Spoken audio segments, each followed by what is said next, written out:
Pinag-aaralan na ng binuong Eastern Police District Task Group ang CCTV footage sa naganap na pang-hold up sa bangko sa loob ng isang mall sa Pasig City nitong Biyernes. Bukas daw, posibleng makilala na nila lahat ang mga sospek. Mainit na balitang hatid ni Bam Alegre.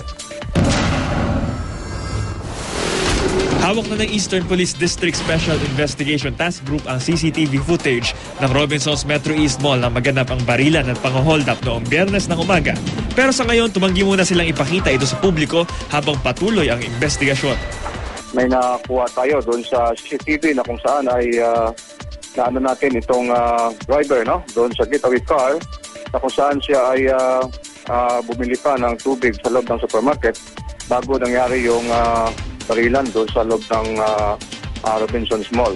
Walang baril po yung bumili ng tubig, no? Wala pong baril yun. Yung hindi natin nakikita sa TV, yung apat, no, na may dalang baril. Pero doon na nakita ng ating mga witnesses, no, paglabas sa exit mall doon sa parking area, yung dalawa na may dalang baril na caliber 45.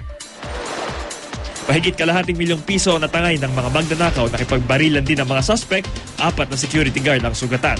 Sa kabutihang palad, stable na ang mga gwardya dahil hindi malubha ang kanilang mga tama.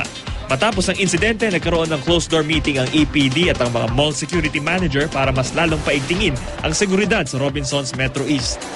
Hindi maigting, no, o hindi ang pagka-inspeksyon sa mga tao. Meron pa nga doon pumasok na hindi na-inspeksyon ng security guard.